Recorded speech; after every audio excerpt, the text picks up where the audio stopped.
Chapter 219. Meg handed a black iron card with a white dove printed on it to the staff at the window and said, "Food, task number 256. The height of the window could only see half of the person's face. It should be a young girl. This iron card was issued to every member of the Chaos Guild when they joined. It was a bit similar to a membership card. The magician made the iron card have a certain storage function. The information of each member was recorded in it, and every time a member did a task, it would be recorded in it to upgrade the member's level. Meg should be a 1-star member now. Meg Alex could only take some very daily tasks because of his physical condition, which was so simple that even children could complete them. However, there were a lot of tasks, so in 3 years, he had successfully upgraded from a 0-star member to a 1-star member. The staff refreshed Meg's information. After glancing at it, she couldn't help but confirm it again. "Is it a task to catch turkeys?" "Yes." Meg nodded. "Sir, although your star level has reached 1 star, the task to go out of the city to catch magical beasts is very dangerous. Turkeys are level 1 magical beasts. They are very aggressive. Are you sure you want to take it?" The staff lowered her head and looked at Meg through the small window and asked again. Meg had done hundreds of tasks before, all of which were daily tasks. They were all things to help people deliver things or fetch things for people. This kind of thing was generally done by children or people with disabilities. Listening to Meg's voice, she was afraid that it was the latter. However, when she saw Mag standing outside, she was taken aback again. He was about 30 years old, and he was wearing a light grey shirt and trousers. His short hair was very neatly combed, and the faint mustache on his upper lip added to his mature charm. She couldn't help but blush. He didn't look like a man who had completed hundreds of the simplest missions. "Well, I know." Meg smiled and nodded. Although he was a little helpless, he still felt the concern from strangers, whether it was the uncle just now or the staff now. "Well, may I ask if you need a map of the areas where the turkeys frequently appear?" The girl also realized that she had lost her composure, so she quickly sat up straight and asked. "Yes." Meg nodded. This was the purpose of his trip. "The price of 1 map is 1 gold coin. You have to pay in cash. I wish you success in your mission." The girl took out a small rolled-up map and placed it together with the iron plate before handing it over. "Thank you." Meg paid the money, took the token, and held Amy's hand as they walked toward the entrance of the hall.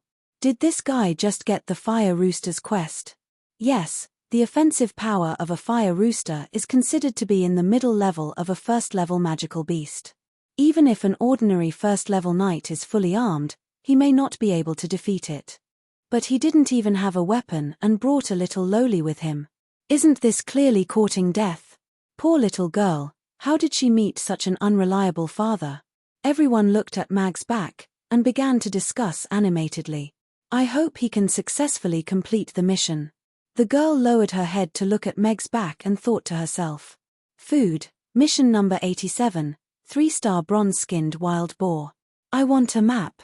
Guy handed over the black token in his hand and looked back at Meg and Amy who were walking out of the guild. He shook his head helplessly. He had already reminded Mag, but Mag didn't seem to have any intention of changing his mind. If he met them by chance later, he might be able to help them. That would depend on their luck. As an experienced hunter, he had 100 ways to subdue a fire rooster, but the requirements on the list were too low. It wasn't worth it to catch only 1 fire rooster a day. After leaving the hall, Amy looked up at Meg and asked, "Father, why do they all say that we can't catch a fire rooster?" "Because they don't know how powerful Meg is." Meg touched Amy's head and said with a smile, "No, they don't know how powerful Father is. Father is super powerful." Amy shook her head and said seriously, "It's all right. It's fine as long as little Amy knows." Mag had a look of satisfaction on his face. His daughter was really good at complimenting others. "Yes, Father is the best anyway." Amy nodded happily. She let go of Meg's hand and ran to the bicycle. Ugly Duckling was hanging pitifully from the basket and looking at them with resentment. "System, I want to rent a sword." "Daily rent," Meg said in his mind as he walked slowly. Ding. 10 gold coins have been deducted. Ding. The long sword is being customized. It will be completed in 5 minutes. Please choose a place to receive it. The system's voice quickly sounded. Give it to me after we leave the city. I also want to park the bicycle for a day. How much does it cost? Meg continued to ask calmly. 1 gold coin for a day, the system's voice sounded. Okay. Meg nodded. After they left Chaos City, they would face danger. Although the system said it was 100% safe, he still had to be 100% alert to ensure Amy's safety. He decided to complete this mission using Meg Alex's way of thinking. Meg Alex became a knight at the age of 30. Apart from being strong, he was also an outstanding general. He was bold but careful.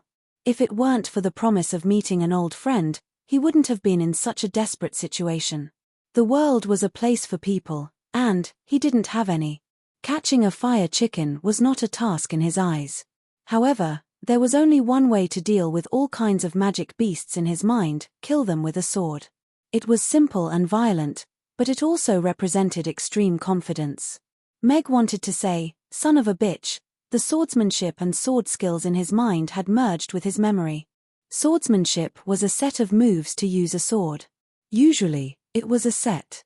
Meg had learned a set of heavy swordsmanship passed down from Alex's family when he was in elementary school. He started to use a 50-kilogram heavy sword at the age of 15. Meg's current physical fitness was about the same as when he was 10 years old. However, in order to increase the agility of the heavy sword, he learned a light and fast sword technique. The sword technique had a total of 13 styles. It was recorded in the Nameless Sword manual that he found when he killed the first evil dragon and counted the spoils in the dragon's cave. He called it the 13 Shadow Swords. At his peak, he could move a 50-kilogram heavy sword so fast that its shadow couldn't be seen. This speed was enough to make men fall silent, women cry, and dragons despair. With Meg's current physical fitness, even if he used an ordinary long sword, he should only be able to use the first 3 moves of the 13 Shadow Swords, and it would be far from reaching the level of Shadowless. Chapter 220. Let's go out of the city. Meg collected his thoughts and made his way over to Amy and Ugly Duckling. Let's go. Ugly Duckling, this is our first time out of the city, Amy said happily with Ugly Duckling in her arms. Meow, meow. Ugly Duckling was also looking around excitedly.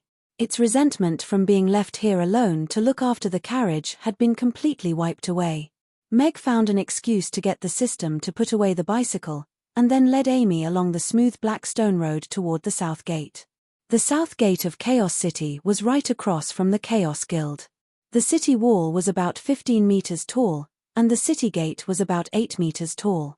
This level of city wall wasn't considered very tall on the Norland continent. The first city wall of Rodu in the Roth Empire was 60 meters tall and 5 meters thick, and could withstand a brief attack from a 10th-tier giant dragon. Chaos City was built by all races, and in order to show peace, the height and thickness of the city wall weren't too exaggerated. However, this didn't mean that Chaos City's defenses were very weak. Back then, the magic casters of all races had carved countless magic spell formations on the city wall, and in the past century, the magic casters of Chaos City were still constantly adding and repairing them. The magic of all races had fused together on the city wall, and Chaos City had become one of the most difficult cities to conquer on the entire Norland continent. There were 8 soldiers in black uniforms standing in 2 rows at the city gate, and they had identical black long swords hanging from their waists as they scanned the people entering and leaving the city. Meg's gaze paused on their chests for a moment. They were all wearing Peace Dove badges, so it seemed that the City Lord's castle was responsible for guarding the city. The badges of the Grey Temple were diamond-shaped, and had a golden design on a grey background. The design differed according to the different duties. For example, the teachers of Chaos School were also considered subordinates of the Grey Temple, and their badges were a design of a pencil and a ruler. There were all kinds of mercenaries going in and out of the city gate. Aside from giant dragons going home, normal people wouldn't choose to leave the city from this direction. This was because there wasn't any beautiful scenery outside the southern part of the city. There were more dangerous places like the Dark Forest Swamp, the Silent Hills, the Abyss of Darkness, Stranglethorn Vale, and so on.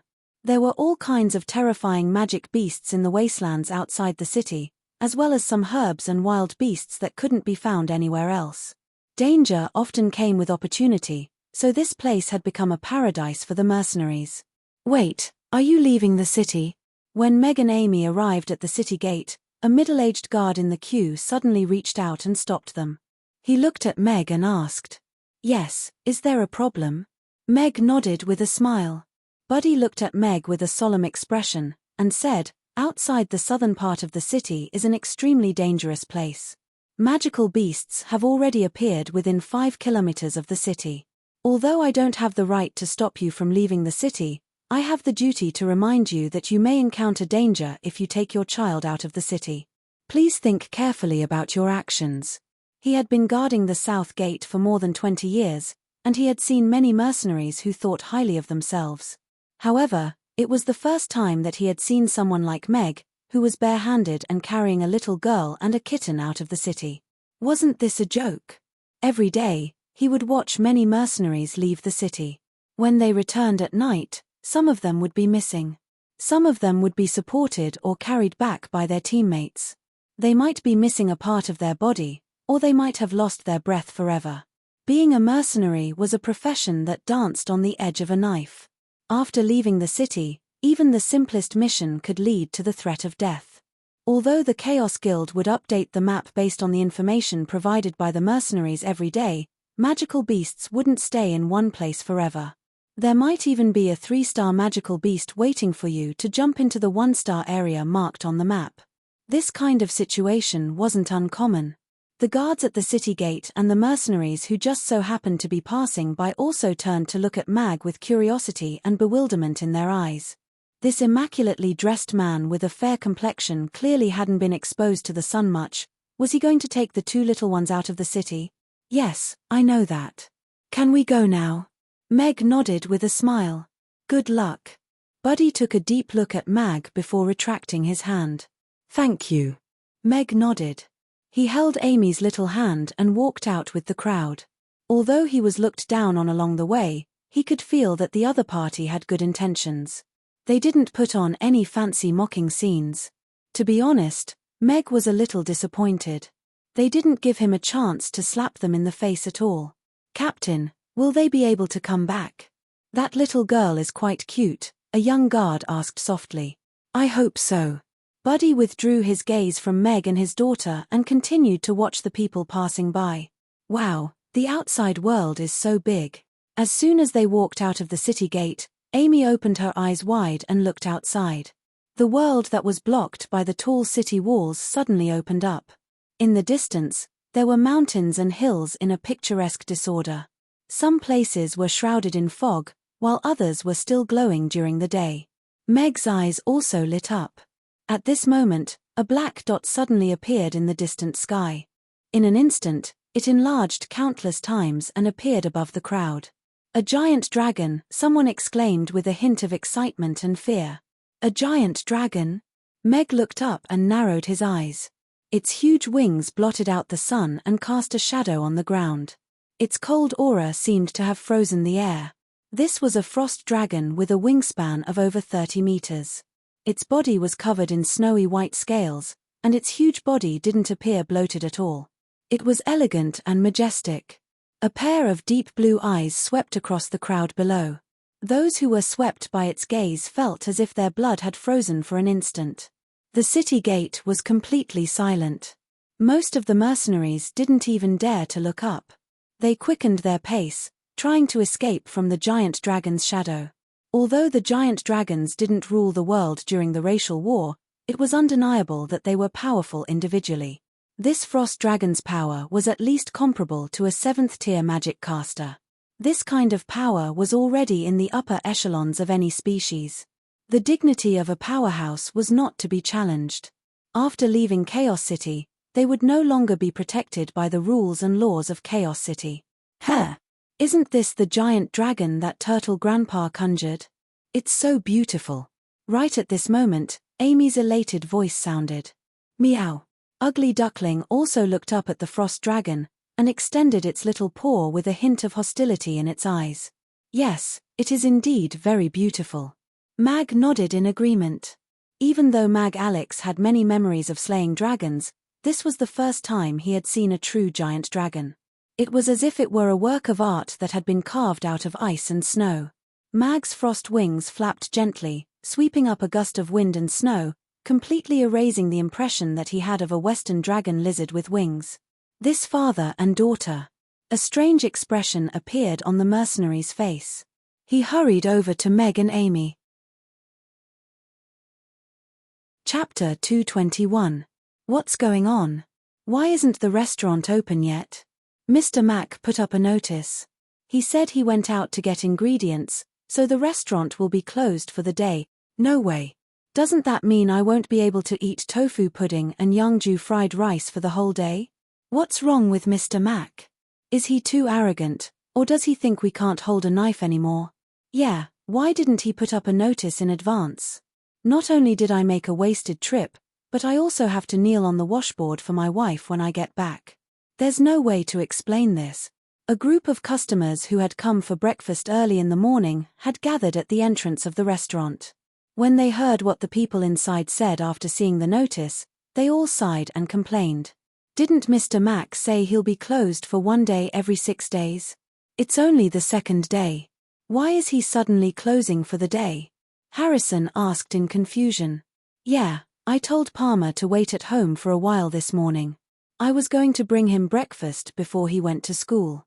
Now it's ruined again. Gyurj also sighed. He was having a headache. Didn't you see? Mr. Mac also said he'll be releasing a new dish tomorrow. I think he really went out to get ingredients today. Otherwise, with Mr. Mac's personality, he wouldn't stand us up so easily. Morbai sighed at the blacksmith's door. He was the first one to see the notice. It was a bit weird that he couldn't eat Yeongju fried rice this morning, but he still believed in Meg's character. That's right. Every new dish that Boss Mag releases brings us unparalleled surprises and delicacies. He even went out of his way to collect ingredients himself. We should be more understanding of such a genius concept and such a serious attitude. You're right, but I'll just throw a knife here. I hope Mr. Mac knows what he'll face if he does this often. A young knight took out a small knife from his waist and threw it at the door. Ding, ding, ding. Suddenly, the door was filled with clinking sounds. Knives, daggers, and blades piled up into a small hill, and the number was still increasing. Aren't you open today? In a luxurious horse-drawn carriage outside, Gloria lifted a corner of the curtain and murmured to herself in disappointment. Even though she was still wearing her veil, she had changed into a long blue dress today, and her black cloak had also been replaced with a silver one. Her veil had also become a lot thinner, and had been replaced with a light blue one. The lethargic feeling from before was swept away.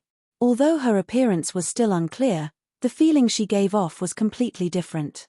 Her graceful figure and slightly curly long hair would definitely attract a lot of attention if she stepped out of the carriage.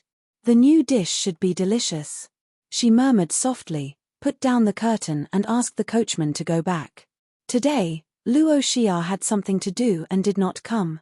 The 3 members of the Burning Legion finally squeezed their way to the door.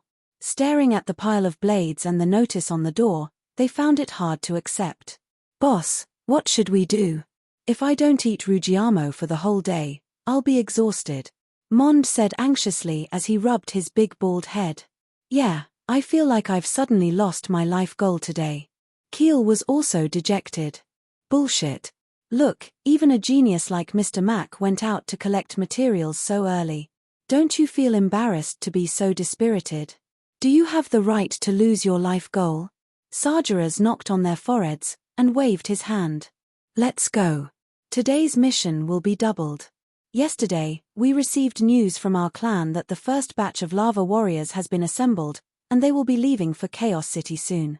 We should at least treat our brothers from afar with a sumptuous meal of Rugiamo, right? For Rugiamo. Keel and Mond shouted at the same time. Their eyes were filled with fighting spirit. Mr. Mac, this guy. I thought something had happened to my precious apprentice when he asked for sick leave, but it seems like he's not sick at all. He just took her out to have fun, right? It's only the second day of school, and he's already skipping class. Crassus stared at the notice angrily. The sudden rise in temperature made the people around him take a few steps back. Then today is also your day. Amy will have to go to class with me the day after tomorrow, Julian said gloatingly. Crassus suppressed his anger, and pursed his lips at Julian. You can only go for 2 days. After that, Mr. Mac will be on leave again. 2 days is no big deal. If I teach her, 1 day is better than 3 days for some people, Julian said in a hoarse voice. He looked at Julian with a hint of provocation in his eyes. Crassus's eyes narrowed slightly as he looked at Urian, and asked, "Seems like you want to compete." "If I don't move, I'm going to get old." Julian reached into his sleeve, and a black magic staff appeared in his hand. Please calm down, masters. We're too close to the cafeteria, and there are too many people here." Brandley braced himself and stood between the two of them. The magic barrier around him had already been fully activated, and he could feel the impact of ice and fire on both sides. As a 7th-tier magic caster, he was highly respected in the Grey Temple. However, in front of these two living legends of the magic world, he was only a junior. Recently, his job was to keep an eye on the two of them and prevent them from fighting. This was really a job that required one's life. At the city gate, Meg felt everyone's gazes, including the cold gaze of the frost dragon in the sky. He also realized that they seemed to be a little too high profile. He stepped forward and shielded Amy behind him, and looked at the frost dragon warily. After all, he was no longer the dragon-slaying warrior he used to be. "System, can I sell Italian cannons?"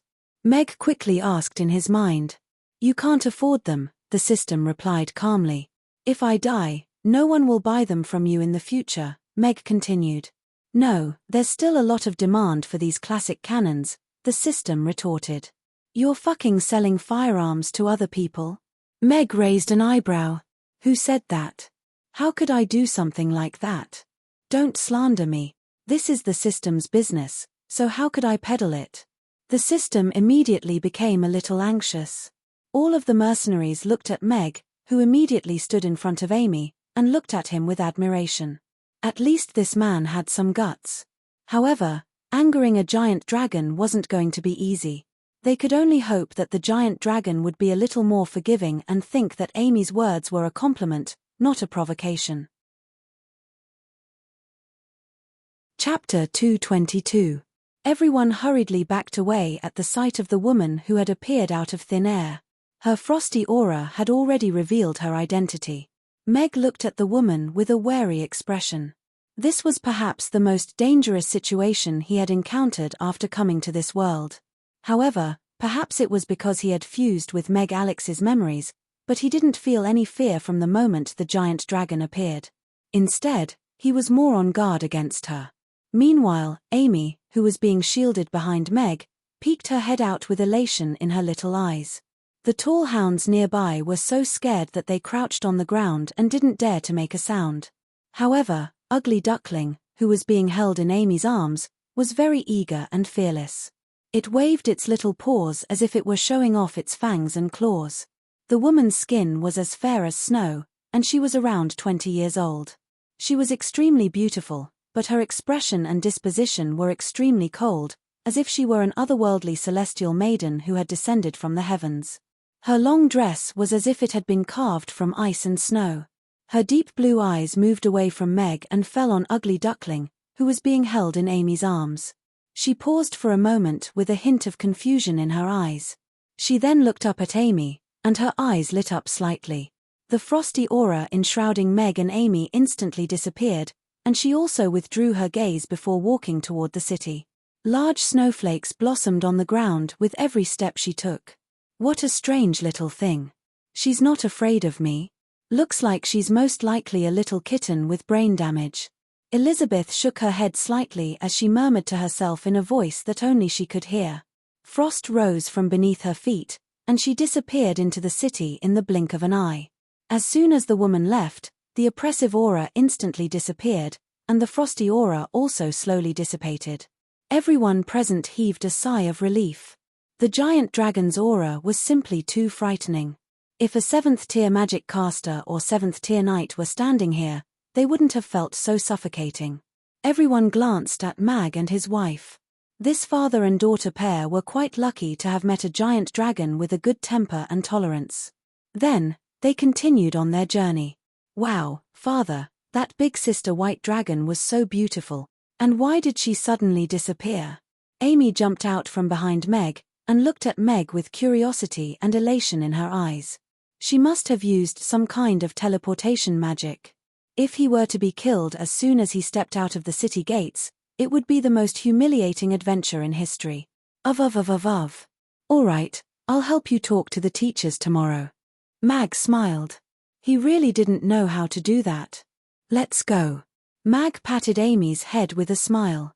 He then poked Ugly Duckling's head with a finger, and said, Ugly Duckling, don't show hostility to others so casually in the future. You're not even good enough to fill the gaps between people's teeth. Are you going to show them your cute little paws? Meow tilde Ugly Duckling looked at its little paws with an aggrieved expression, and raised its paws with all its might. Curl up. Amy patted it with her little hand. Meow. Ugly Duckling immediately retracted its paws, and nestled in her arms as obedient as it could be. Meg pulled out a map from his bag. As a common first-tier magic beast, fire chickens were widely distributed outside Chaos City, and could be found in many places. Let's go to the outskirts of Stranglethorn Vale.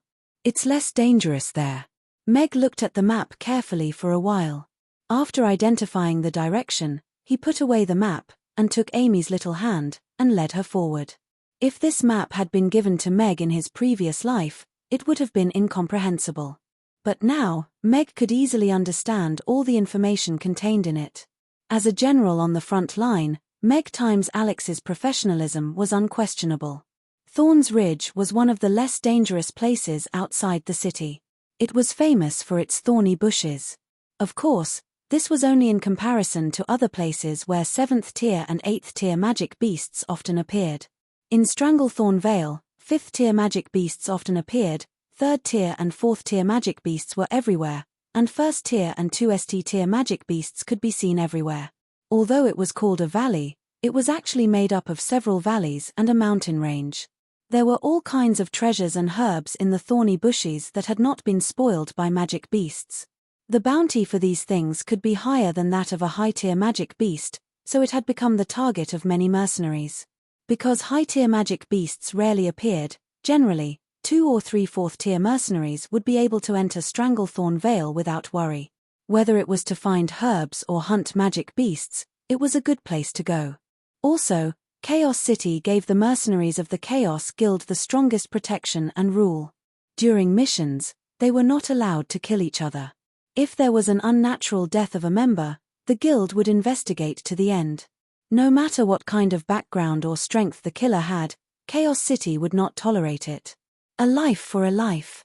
A few years ago, the higher-ups of the Grey Temple took action and killed a dozen high-tier mercenaries, including a 9th-tier demon.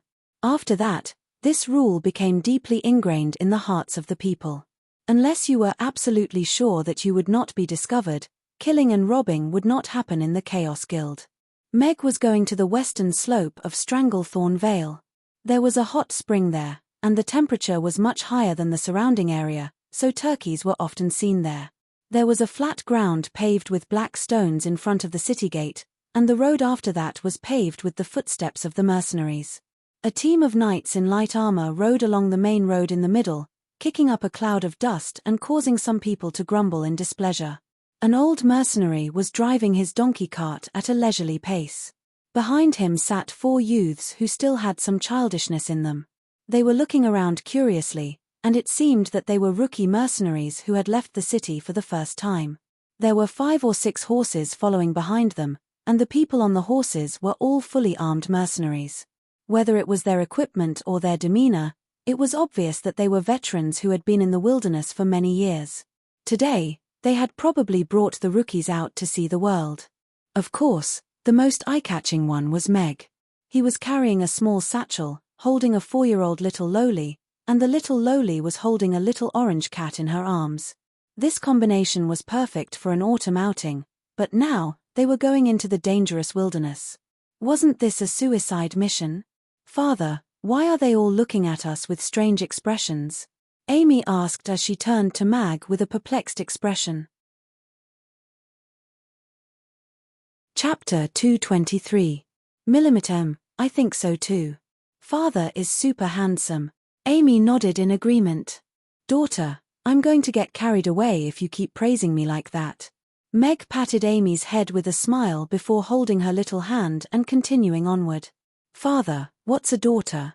Can I eat it? Amy asked with a curious look on her face.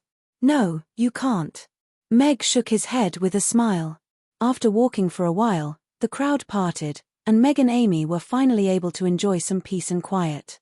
Ugly Duckling was placed on the ground by Amy, and it was running in front of her. At this moment, it was chasing after a butterfly, and its bell-like laughter reverberated throughout the plains. As expected, I have to take these two out to play more often. I'll leave the city from the north on my next day off, Meg thought to himself as he looked at Amy and Ugly Duckling with a wide smile on his face. System, give me the sword. Meg said in his heart as he extended his hand forward with a calm expression. That's how powerful experts usually receive swords, right? Ding! A long sword fell from the sky, right next to Meg's nose, and the cold light emanating from it almost blinded his eyes. It stabbed firmly into the ground between his legs, and the hilt of the sword swayed slightly. Meg's body completely stiffened, and only after a while did his throat move. He looked down at the sword, which was still swaying from the hilt. If it had been even a centimeter off course, his nose and a certain part of his body would most likely have said goodbye to him. System, you've been getting a little carried away lately, haven't you? Meg repressed his rage. My apologies, host. The signal in the wilderness isn't very good, so there was a slight deviation in the positioning. Thankfully, it was delivered to you accurately. The system's apologetic voice sounded. It even added a sonorous slogan at the end, System Express Delivery, Mission Accomplish. Accomplished. Accomplished my ass. This is murder. Mag stomped his foot as his legs went numb, and he stumbled back a couple of steps. He looked at the long sword, which had been embedded into a black rock on the ground. The blade of the long sword was glowing with a cold light, and it had almost been sliced open by such a sharp long sword. Why was the system advertising him here? This system had indeed gone overboard. Host, this is baseless slander. It is also an insult to a hardworking employee like me. However, as a system with professional ethics, I will not argue with you today, the system replied seriously. Integrity? With your delivery attitude and standard, I'm going to give you a bad review. Return. I won't buy it in the future. Meg curled his lips and said coldly. Dear, if you have something to say, let's talk nicely. Negative reviews and refunds won't solve the problem. If you have any dissatisfaction or needs, please be sure to tell me. The system's voice suddenly became very friendly. It paused momentarily before continuing. Regarding the problem of delivery, there is actually a very simple and effective method that can easily solve the problem of accurate delivery. At the same time, it can provide the host with a holographic map of the area within a radius of 50 kilometers of Chaos City. All of the costs of purchasing maps in the future will be waived. Is there really such a good method? Meg was a little skeptical. Could the system suddenly change its personality? System, you can buy a satellite, the system suggested seriously. Why don't you go to heaven? Meg couldn't help but chuckle. He picked up the long sword from the ground and quickly caught up with the two little guys who had already run off into the distance. As a restaurant owner, it was asking him to buy a satellite in order to make delivery more accurate. Perhaps only the system could come up with such a good idea. Host, the satellite produced by the system has extremely high resolution and accurate positioning. Furthermore, it is a synchronous satellite, so it can lock onto Chaos City in real time and provide you with accurate positioning requirements. The system was unwilling to give up. Extremely high resolution? How high can it be? Meg asked with raised eyebrows. As high as you want it to be, the system said with a hint of temptation. Then I want to install one in the Elven territory. Is that okay? Meg asked with interest. Not now. The system continued. The system seriously suggests that if you want to build a complete satellite navigation system, you will need to make up about 35 satellites. The first satellite must be in the sky above Chaos City, and then radiate to the surroundings to form a satellite network that covers the entire continent.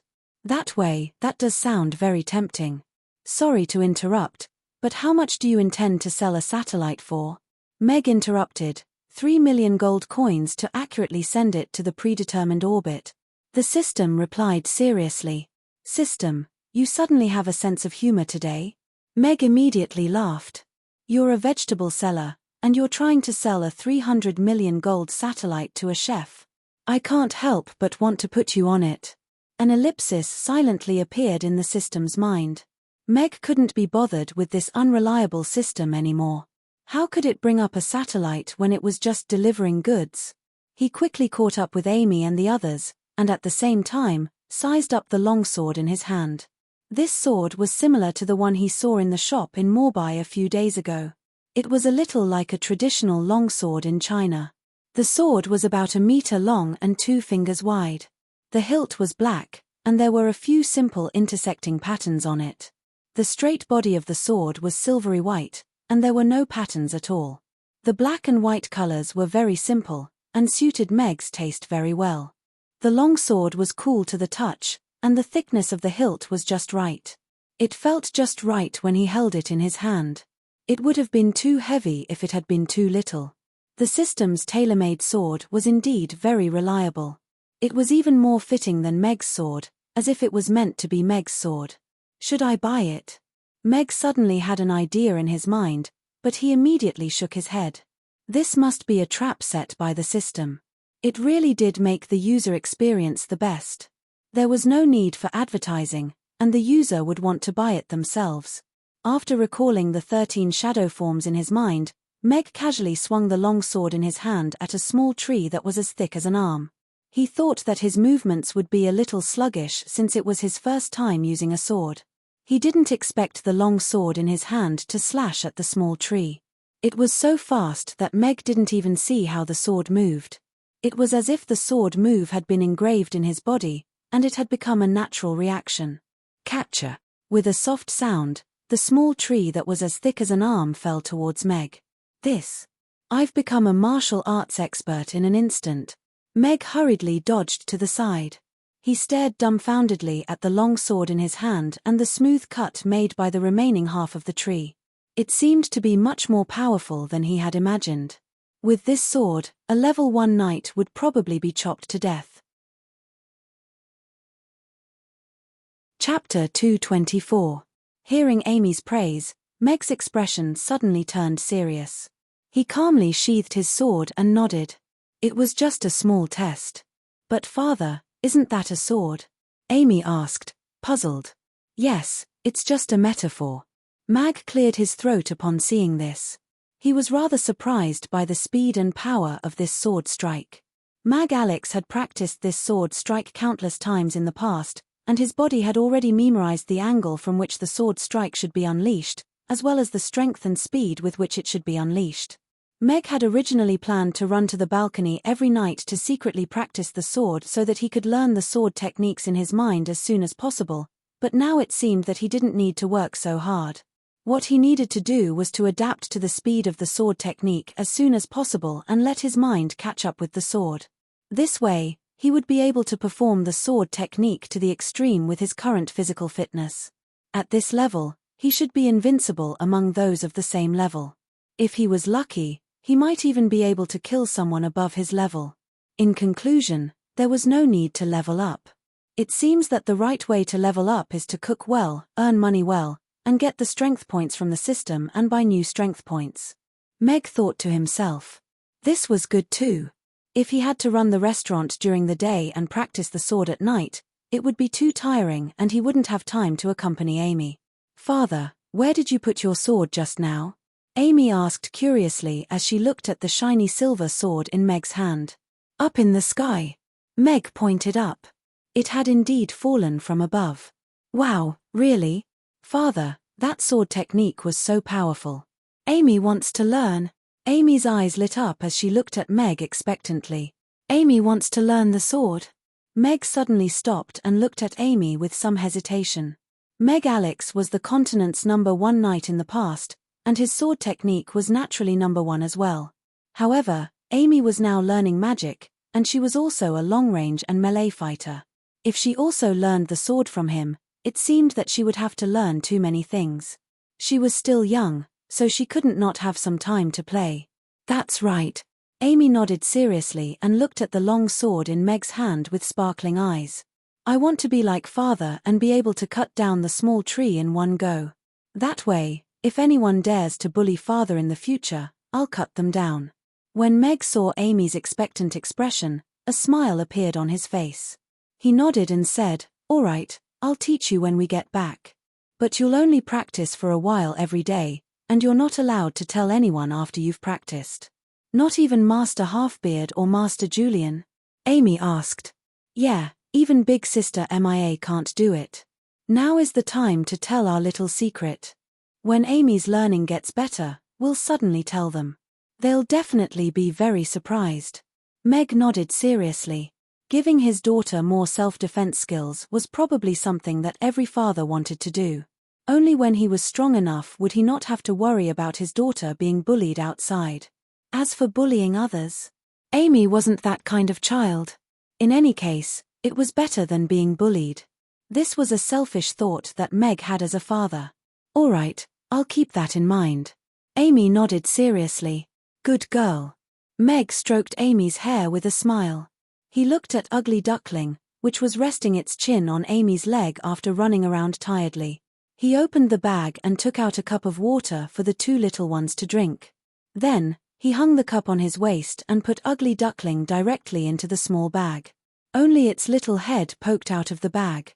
Meow tilde Ugly Duckling looked around curiously before finding a comfortable position to lie down in. Meg is tired too. I want to carry her, Amy also said to Meg with her arms open. All right, come on up. Meg squatted down with a smile. It was the first time the two little ones went out of the city, and they were tired from chasing a butterfly. Amy jumped onto Meg's back and wrapped her arms around Meg's neck. She shouted happily, "Let's go. Let's go." Amy stood up with her long sword and strode quickly toward Stranglethorn Vale. The little one was only a little over 20 kilograms, so carrying her on his back was not heavy at all. Listening to her chirping in his ear, he felt more and more energetic. Stranglethorn Vale was about 5 kilometers away from the city gate, and a road about 2 meters wide had been created by the passing mercenaries. The road had been washed away by the rain, and there were many large footprints of different depths. They were even larger than those of elephants, and should have been left behind by trolls. Occasionally, a mercenary on horseback would pass by, and they couldn't help but turn around to take a few glances. It was really rare to see someone carrying a little lowly on his back on a mission. However, Meg was carrying a long sword this time, so he didn't receive a lot of disdain. About half an hour later, a large valley appeared in Meg's sight. Two towering mountains were adjacent to each other, forming a valley. The closer one got to the mouth of the valley, the steeper the stone walls became. The mouth of the valley formed a spectacular sight, and there was only a 3-meter-wide passage through it. Furthermore, the stone walls were covered with black thorns that were as thick as an arm and covered with black barbs. They stretched as far as the eye could see, draping the two mountains with a layer of black clothing. The mouth of the valley was like the gaping mouth of a ferocious beast, and the mercenaries who continuously walked into the valley were like lambs that had been put into a household, trying to snatch some grass from the tiger's mouth. Mag identified the western slope, and walked toward it with Amy on his back. Most of the mercenaries went straight into the valley, or climbed up the eastern slope, where there were more opportunities. The western slope had mostly been dug up a few years ago, and half of it had been burned down by a fire a few years ago. The thorny bushes had mostly been burned away, and even the magic beasts didn't like to come here, so no one would go there. Meg chose this place because of its safety. Whether or not he could find a fire chicken, he was still quite relaxed. At worst, he would just change the location. It was still early anyway. Father, I'll get down and walk on my own. It's too tiring for you to carry me. We still have to catch a fighting chicken later, Amy said with some distress as she lay on Meg's shoulder. It's not tiring. Amy is so light. Even if I carry you all the time, it's not tiring at all. Meg said with a smile. Although the big thorns had been burned, new thorns were growing on the fertile black soil. The thorns that were as long as a thumb still had sharp barbs, so Meg didn't feel at ease letting Amy walk on her own. The long sword in his hand opened the way, and all the thorns that blocked the way were cut down one by one. The advantage of a sharp weapon was very obvious at this time. Meg easily climbed up the mountain with Amy on his back. Although they were very vigilant along the way, they didn't see a single beast until they reached the hot spring halfway up the mountain, let alone a level 1 magical beast, a fire chicken. There was a small flat area halfway up the mountain, and the hot spring was there. It was a small hot spring about 2 meters in diameter and about half a meter deep. There was a circle of stones around the hot spring. It was unknown whether they were natural or man-made, but it looked like a bath. The back half of the hot spring was almost as tall as a person and 3 meters long. The surface of the stone was burned black, and it was a testimony to the great fire that year. The temperature here was indeed a dozen degrees higher than the surrounding area. The ground felt a little hot when they stepped on it, as if there was a volcano underground. Dense water vapor rose from the hot spring, and the humid warm air hit their faces. Meg, who had climbed all the way up the mountain, felt refreshed and wanted to go in and take a bath. Wow, a bubbling hot spring. Father, I want to play in the water, Amy, who was on Meg's back, shouted happily with her eyes suddenly lit up. Okay, but be careful. I'll test the temperature first. Meg nodded with a smile and put Amy down. They didn't even see a bird along the way, let alone a fire chicken. It wasn't easy to climb up the mountain, so no matter what, they should soak their feet before going down the mountain. Meg stretched out his hand to the hot spring, intending to test whether the temperature was suitable for soaking his feet. Although the hot spring was good, it couldn't be soaked casually. Chapter 225. It was a huge rooster, about 1.5 meters tall. Its whole body was covered in fiery red feathers, and its bright red comb was very dazzling in the sun. When it flapped its wings, golden red flames jumped up and swirled around them. Its small black eyes stared straight at Meg as if it was full of hostility. When Meg first saw it, he thought it was a cross between a rooster and an ostrich. It must be the legendary turkey. A living magical beast was indeed different from a chicken leg in the refrigerator. The fiery smell hit him in the face. He thought he would have to move to another place, but he didn't expect this guy to hide behind a rock and jump out by itself. Meg suddenly stood up, shielded Amy behind him, and took 5 or 6 steps back. Wow, what a big rooster. Should we roast it or steam it? Amy's eyes widened. She swallowed her saliva as she looked at the turkey with stars in her eyes. Cuckoo. The turkey seemed to feel a great threat. It looked at Amy in horror. Although it was small, it gave off a feeling that it couldn't be provoked. Braised in yellow is better. Meg couldn't help but laugh. For a little foodie, magical beasts were just ingredients. Meg handed Ugly Duckling to Amy in the small bag and said seriously, Amy, stand aside and wait for me to take care of it. Okay, father, do your best. Is braised chicken really that good? I want to eat it so much, Amy said expectantly, holding Ugly Duckling in her arms. Ugly Duckling just raised its eyelids and glanced at the turkey. Then it went back to sleep in Amy's arms as if it didn't have any energy at all. Ooh, ooh, ooh. The turkey raised its neck and squawked again. Its voice was very impactful. It turned to stare at Meg with contempt and provocation. It flapped its wings a few times, and balls of flames rose and condensed on its wings. It seemed to be preparing a big move. Huh! Isn't that the sound of a turkey? Did someone find a turkey on the western slope? At the foot of the mountain, many people looked towards the west side of the mountain with some surprise. Generally speaking, there were very few magic beasts on the west side of the mountain. I remember there was a pretty boy who carried a little girl up the mountain. Could it be that they met? That's bad. The fighting strength of a fire chicken is above average among level 1 magical beasts, especially that flame. If an ordinary person is burned by it, I'm afraid they will be turned into charcoal. That man is too unreliable. Could it be that he wants to take the little girl to the hot spring? We're in danger now. Many people were checking and sorting out the spoils of war at the exit of the Thorns Ridge. Previously, when they saw Meg carrying Amy up the mountain, They also started discussing spiritedly. To experienced mercenaries, a fiery bird was naturally nothing, but to rookie mercenaries, a fiery bird was enough to make them scratch their heads and even give up their lives. However, they were already somewhat accustomed to matters of life and death. They might feel pity, but they didn't have the leisure to run up the mountain to confirm the safety of two strangers. Are you saying that there was a man in grey clothes carrying a little girl in a wizard robe up the mountain? Guy, who had just passed by on his horse, stopped and asked when he heard their conversation. He later went to take on several other missions. At his level, he could take on several missions at the same time. If he was lucky, he might be able to complete several missions in a day. That's right. Not much time has passed since they went up the mountain. The sound of a fiery bird can be heard. I don't know who it is. A middle-aged mercenary nodded. A fiery bird. Damn it. Guy's expression suddenly became anxious. He dismounted his horse, tied the reins to a nearby tree, and ran up the mountain with a long black javelin and a bow. That half-elf girl was quite cute. His little granddaughter was about the same age as her. When she wasn't doing missions, she would pester him to play games at home every day. His son was also a mercenary, but he never thought of bringing his little girl to Stranglethorn Vale to play. She should be at the age where she should go to school. Wouldn't that be like bringing a child blindly? He could still hear the fiery bird crowing. Hopefully, he could make it in time. He quickened his pace.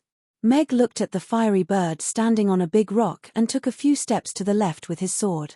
This was the first time he faced a fiery bird, but he didn't feel the slightest bit of fear.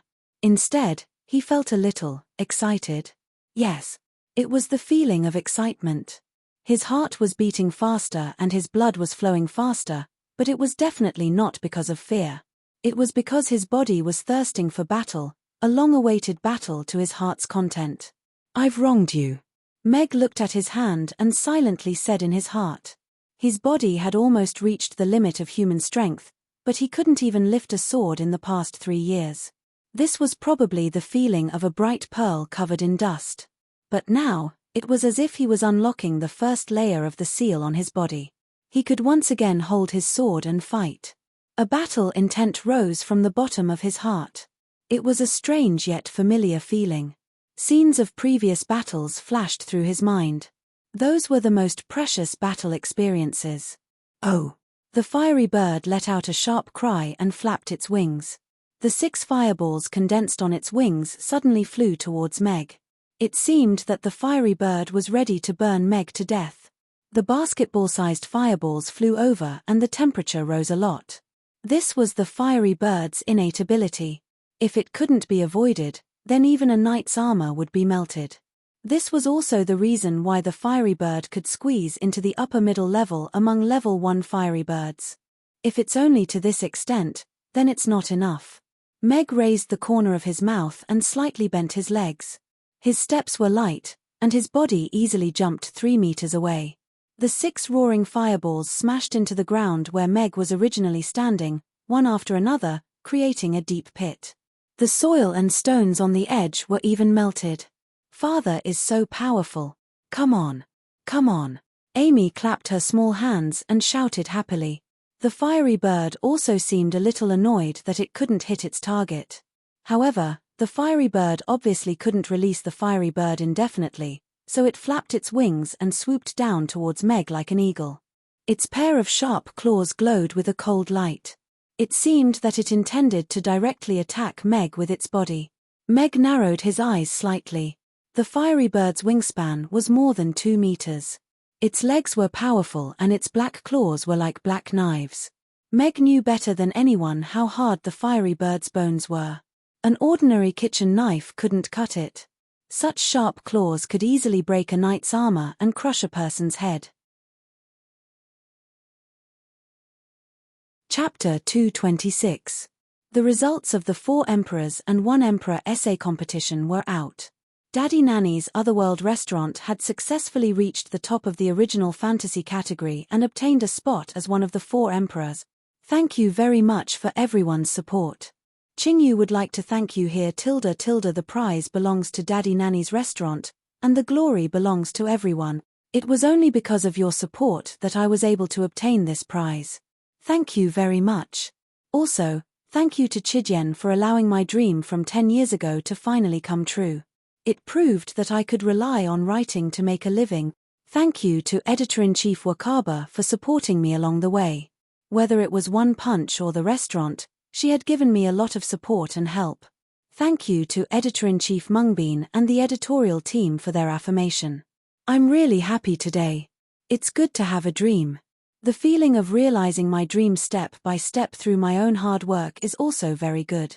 Finally, I'd like to focus on thanking my comrade Salted Fish _. She was the one who wrote One Punch's acceptance speech, and Daddy Nanny wrote it after meeting her. She was the one who accompanied him when it went up for sale. The female clothing was in her hands. If I could write for my entire life, it would probably be the luckiest thing _. Thank you all. That's right. You're the original subscribers _. Don't blindly substitute others, that's all. Chapter 227. Host, please don't slander the system. I'm definitely not such a system, the system retorted solemnly.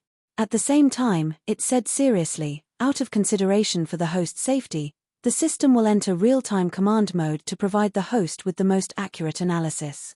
I can tell the host with certainty that the level 3 bronze wild boar's frontal charge has reached a speed of 300 km per hour, and it's still accelerating. You can't stop it. Nonsense, I know I can't stop it. Meg looked at the wild boar charging at him like a heavy truck. He wasn't going to become arrogant just because he killed a chicken. He didn't care about Amy's gluttonous comment for the time being. He picked her up one by one and placed her on the big rock next to the hot spring. The rock was as tall as a person and more than 3 meters thick. It was connected to the mountain. If the wild boar wasn't crazy, it wouldn't use its head to hit the rock. However, Meg was worried that it would jump up. Even a cornered dog would jump over a wall, let alone a wild boar. Meg reached out and untied Amy's little cloak. He patted her head and said seriously, Amy, stay there and don't move. Wait for me to lure this big wild boar away. Okay. Amy nodded obediently. However, she soon asked with a conflicted expression, But if we lure it away, won't we not be able to eat delicious wild boar meat tonight? We can go buy some. Although the situation was tense, Meg couldn't help but laugh. He was obviously no match for this level 3 magic beast.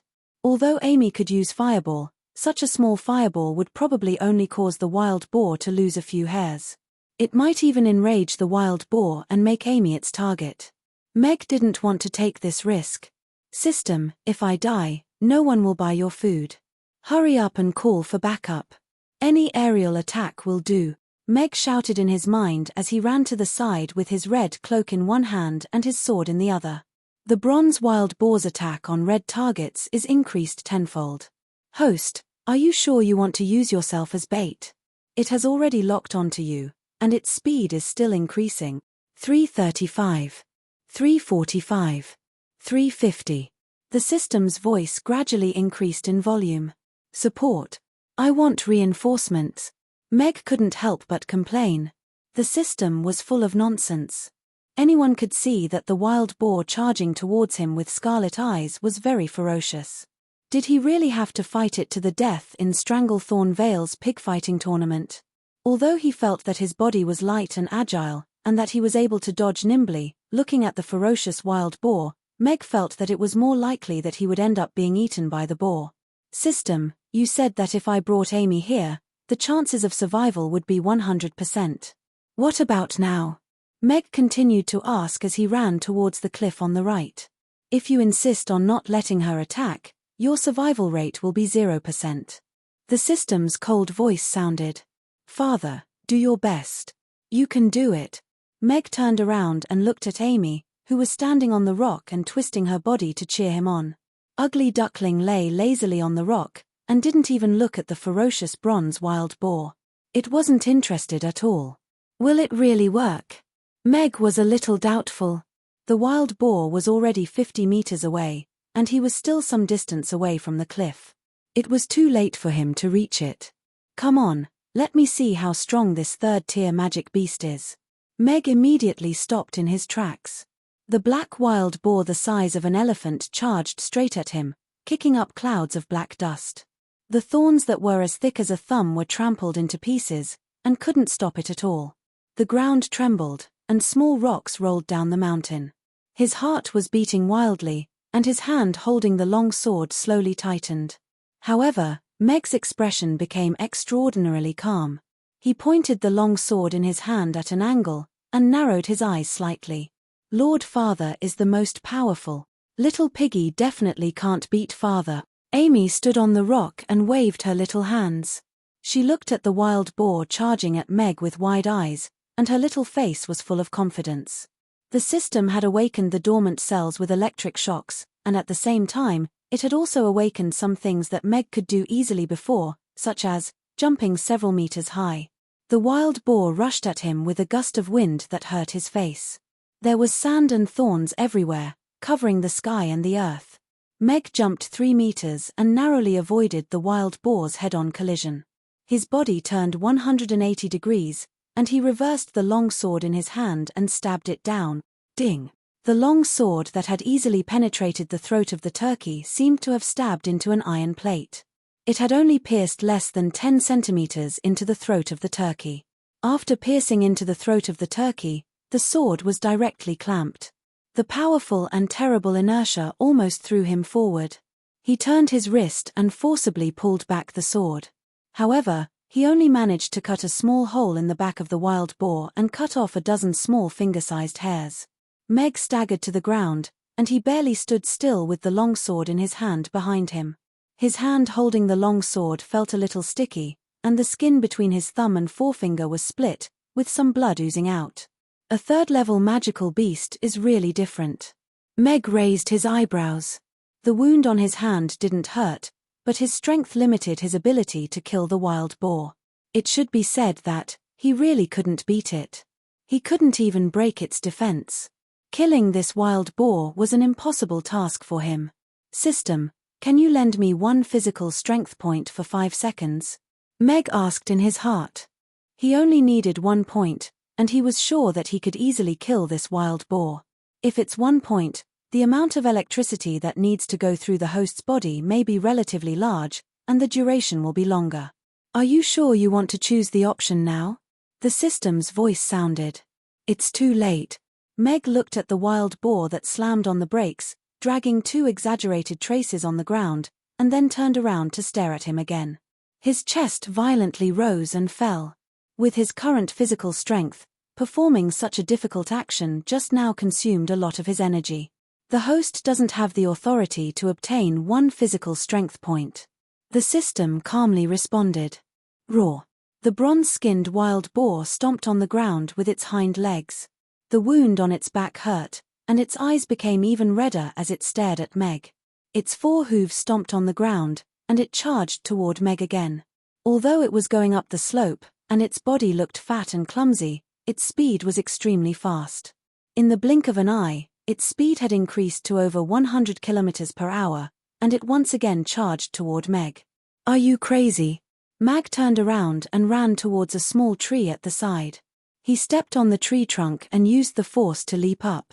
Once again, he narrowly avoided the wild boar before it crashed into the small tree. He bent his legs slightly to reduce the momentum. His movements looked relaxed, but only he knew that his strength was rapidly depleting. Father, please. Amy's gaze fell on Meg's bleeding right hand, and her cheerful voice came to an abrupt halt. Her expression suddenly became angry. She stretched out her hands, and a bluish-purple flame rose from her hands, suddenly condensing into a small fireball. She looked angrily at the wild boar that turned around and said, Little Piggy, although Father can easily defeat you, I've decided to roast you now. Chapter 228. Guy looked a bit gloomy. As an experienced hunter, he could tell that the bronze wild boar had been completely infuriated from its roar. Even he had to stay away from a berserk bronze wild boar in this kind of terrain. As a third-level knight, he had always maintained a strong body and a cautious attitude even though he was almost 50 years old. He had never made a mistake in his 20 years of mercenary career. However, He really didn't want anything to happen to the little half-elf girl today. Maybe it was because she was too cute when she looked up at the magic crystal, or maybe it was because his granddaughter had a good half-elf friend in school. They were about the same age, so they should grow up happily. Therefore, even though he might be in danger and become the bronze-skinned wild boar's new target, he still wanted to go up and take a look. Maybe there was still a glimmer of hope. That kid is so unreliable. How dare he bring his own daughter to this kind of place? Guy was so angry that he quickened his pace. It sounded like he was getting closer. The veins on his hand that was holding the black javelin were bulging. The bottom of the hill was the most disadvantageous place to deal with the bronze-skinned wild boar. He only had one chance. If he couldn't hit the fatal spot, his 20 years of mercenary career would be over. No one could outrun a berserk bronze-skinned wild boar on a downhill hill. With a press of his hand, Guy nimbly jumped onto a rock and took a step forward with his left foot. His right hand and body that was holding the javelin bent backwards like a flexible longbow, and almost instantly, he was in the best position to throw the javelin. Momentum, power, accuracy, all of them were concentrated on the javelin. He only had one chance. Then, he saw something that he would never forget for the rest of his life. The little half-elf girl in a black dress was standing on a charred rock. She threw a fireball at the bronze-skinned wild boar that was charging at her. The blue-purple fireball was only the size of a child's fist. Compared to the wild boar that was speeding up, it was like a bubble that a child spat out. It didn't look threatening at all. Meg, who was standing there with a sword in his hand, was also stunned. He didn't move at all and didn't know how to dodge. Then, the small fireball landed on the bronze-skinned wild boar's head. Boom! With a loud explosion, the fist-sized fireball suddenly exploded. At the same time, the bluish-purple flames exploded, instantly wrapping around the bronze wild boar.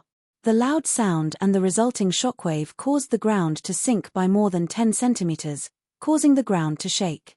The charging bronze wild boar seemed to have been hit in the face by a heavy hammer. Its body stopped almost instantly, and its ferocious head was blown out of shape. The purplish-blue flames swept past, and the black fur on his body, which was as thick as a pinky finger, was all set ablaze.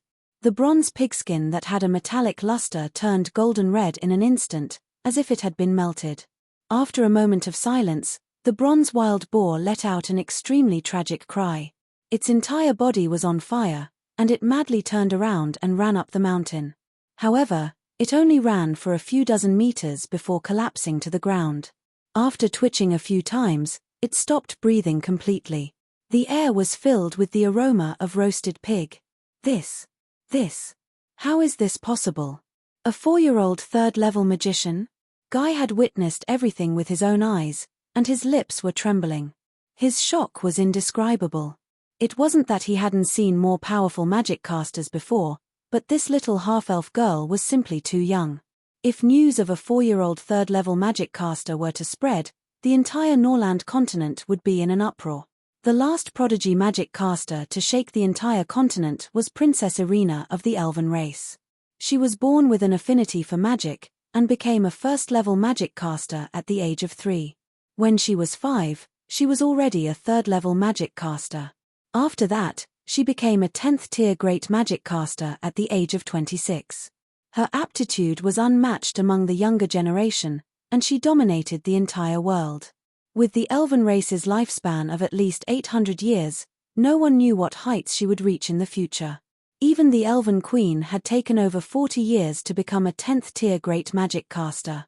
However, this little half-elf girl was already able to easily cast a spell that was comparable to the full-force attack of a 3rd-tier magic caster. Her aptitude was perhaps even greater than that of the Elven princess.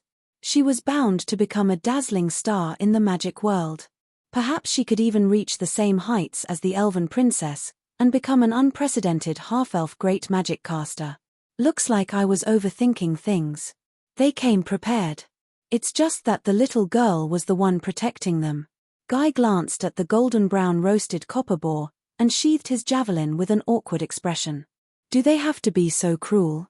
Before the explosion occurred, Mag had already retreated a few meters with the system's warning, but he was still almost thrown into the hot spring by the shockwave. He was also dumbstruck as he stared at the bronze wild boar that had already turned into a golden roast pig. He had always known that Amy was a prodigy. Otherwise, the two great magic casters, Crassus and Julian, wouldn't have fought over Amy as their disciple. However, when did the cute little fireball in Amy's hand become so powerful? Although it had burned Sargeras and Crassus, it was only burning.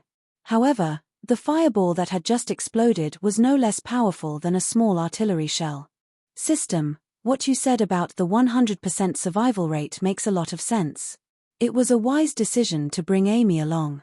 Thank goodness I didn't buy your equipment, Meg said in his heart.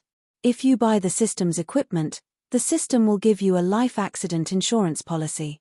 If something happens to the host, the system will also compensate your family generously, the system retorted. Should I be happy?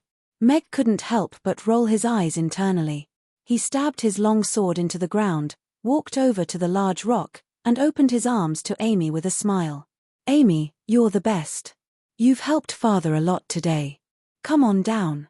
But Amy looked at Meg's blood-stained right hand, and worriedly said, Father, your hand must be hurting, right? Stupid pig, it made you bleed, so I roasted it. That way, it wouldn't run around. Father is fine. It's just a small wound. It doesn't hurt. Meg looked at Amy's worried expression, and a warm feeling welled up in his heart. He shook his head with a smile, and pulled out a grey handkerchief from his pocket before wrapping it around his right hand. It was just a small wound, so it really wasn't a big deal. He reached out and carried both Amy and Ugly Duckling down. Then let me blow on it for you. It won't hurt anymore after I blow on it. Amy was still worried, and she gently blew on his hand with an adorable expression on her face. Millimeter-HM, it really didn't hurt anymore. Meg nodded with an elated expression. He stroked Amy's hair with his left hand with a smile before turning to Guy, who was standing nearby. Chapter 229. At the entrance of Amy's, all of the customers left in disappointment, leaving behind a small mountain of razor blades. Aisha, Mr. Mack and Amy aren't here, so the restaurant might not be open for business today, Yarbemia said in a resigned manner as she peered into the restaurant through the glass window. Yeah. Sally was wearing a white cheongsam with blue trim, and she was also a little disappointed as she looked at the empty restaurant. But you're really beautiful today. This dress suits you so well. Yarbemia turned around to look at her with an entranced expression. Sally's pristine white dress paired with her striking blue eyes made her appear even more elegant, and she was a stunning beauty to behold. Thank you. Sally nodded slightly at the sight of Yarbemia's sincere expression. She was a little embarrassed as she tucked away her legs, but there was also an unconcealable joy in her eyes. This dress was indeed very special. It was a style that she had never seen before. Unlike the wide hemlines of normal dresses, this dress fit her body better, and there was only a slit at the very bottom to accentuate her slender legs. Porcelain white and cyan blue intersected. The cold tone made her already snow-white skin even whiter and colder. She didn't know what material the dress was made from, but it seemed to be made from silk. However, even the silk produced in the wind forest wasn't as smooth and supple as this dress. Even though it fit her body perfectly, it didn't allow her to move at all. She even felt like she could walk through the wind forest in this dress and walk between the branches of the trees. Of course, what was even more amazing to her was that this dress fit her perfectly, as if it had been tailor-made for her. Regardless of whether it was the length of the dress or the width of her shoulders, there was not the slightest bit of deviation or excess. Even that part was exactly the same. There was no way that Meg could have just casually given such a fitting dress to her. Could it be that he had personally designed 2 dresses for her in that short period of time? And 2 pairs of shoes? But at that time, he didn't even ask for her measurements. Could it be that he was able to determine all her measurements just by looking? However, the dress she wore yesterday was actually quite loose, so it was impossible to see her waist, let alone her breasts. Thinking of this, Sally could not help but blush. Could it be that he had some kind of ability that allowed him to see through clothes or scan them? Mr. Mack is really a genius. Not only is the food delicious, but the clothes he chose are also very nice. Yarbemia was completely oblivious to the change in Sally's expression. She then turned to Sally and asked, "By the way, have you had breakfast yet, Aisha?" Sally was stunned. She shook her head and said, "Not yet." Yesterday, Meg had told her that she would get 1,200 yuan worth of food every day. Therefore, she wanted to have a plate of Yangju fried rice in the restaurant this morning, and nothing else. She had already told the owner of Gaya Hotel that she would continue to stay there. After the restaurant closed in the morning, she would go back to clean the hotel. After lunch, she would go back to take care of the quilts. She would work 2 jobs at the same time. Then you must be starving. Why don't I take you to a place for breakfast? Although it's not as good as Mr. Max, it's clean and cheap. I think you'll get used to it, Yarbemia said with a smile. Okay, thank you. Sally looked at Yarbemia's energetic smile and felt her mood lighten up. She nodded with a smile. You're right. With Mr. Mac's looks and genius cooking skills, not many women can resist him. I don't think he would do something like that. Sally thought to herself. If Meg told her, if you follow him, you can eat tofu pudding for free for the rest of your life, and you can eat 2 servings of tofu pudding at a time, that would be a very difficult question. No. Absolutely not. Sally quickly shook her head to get rid of the hesitation in her mind. It was one thing to lose one's dream, but how could one lose one's own life? She would never allow such a thing to happen. Let's go. Maybe we can come back at noon. Yarbemia led the way. Noon? Sally looked at the notice on the door again. The words were thin and long, but they didn't lose their sharpness or aggressiveness. It was similar to Mr. Mac's personality. She quickened her steps and caught up with Yarbemia. Meg had just noticed the middle-aged man who suddenly appeared. He was tall and big, wearing a black shirt and a tigerskin vest. He looked to be in his 50s. His skin was reddish-black due to years of exposure to the sun, and he looked very energetic. After he jumped onto the rock, he turned around and prepared to throw the javelin in his hand. He only stopped when he saw Amy turn the bronze wild boar into a roasted pig with a fireball. This middle-aged man was the one who reminded Meg not to bring Amy out of the city when they were in the guild. His fearless expression touched Meg's heart. Without absolute strength, even an experienced hunter wouldn't choose to attack a berserk bronze wild boar downhill. This middle-aged man, whom Garin had only met once, was preparing to attack the bronze wild boar, perhaps because he was worried about Garin and his daughter's safety. I just accepted a quest to kill a bronze wild boar. I heard the noise and came up to take a look. Since you've already killed it, it's fine. Guy put down the javelin in his hand awkwardly. Since the little girl was so strong, of course he didn't want to tell her that he had rushed up in a hurry. He didn't do anything anyway, so he just left naturally. So you're here for this big boar? Then she looked up at Mag and said, Father, I don't think the 2 of us can finish this big pig. Can we ask Grandpa Tiger to eat it with us? Mag nodded. Grandpa didn't come here for the roasted pig. Besides, although this boar was roasted by Amy, it can't be eaten. Raw meat is inedible, and it was overcooked for a short time. It's probably not cooked yet. Meg smiled and stroked Amy's hair. He looked at Guy and said, Hello, I'm Meg. I'm sorry to have made you come here for nothing. Haha, I'm Guy. It's good that you're fine. This big boar hasn't appeared on the western slope for many years. You're in luck.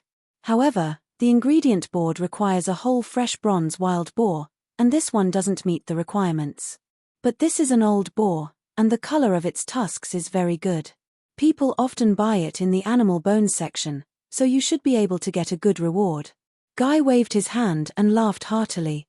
This boar wasn't his target in the first place, so there was nothing to be disappointed about. Chapter 230. System, can I make it? Meg asked internally at the sight of the expectant Amy. Well. The system paused momentarily before replying in an apologetic voice, I really can't. It's not like I'm not paying. Meg was a little surprised that the system, which had always claimed to be omnipotent, was backing down. Wands are items that defy the principles of science. They stimulate one's body's latent potential, and then use the wand as a medium to unleash magic. They can even open spatial doors. This is an ability that can't be explained by science. The problems that the system can solve at its current level are all based on scientific research and reasoning. I'm not involved in things like magic yet. The system's voice was tinged with a hint of resignation as it continued, to put it simply, I can't make it. Cash? Meg asked again.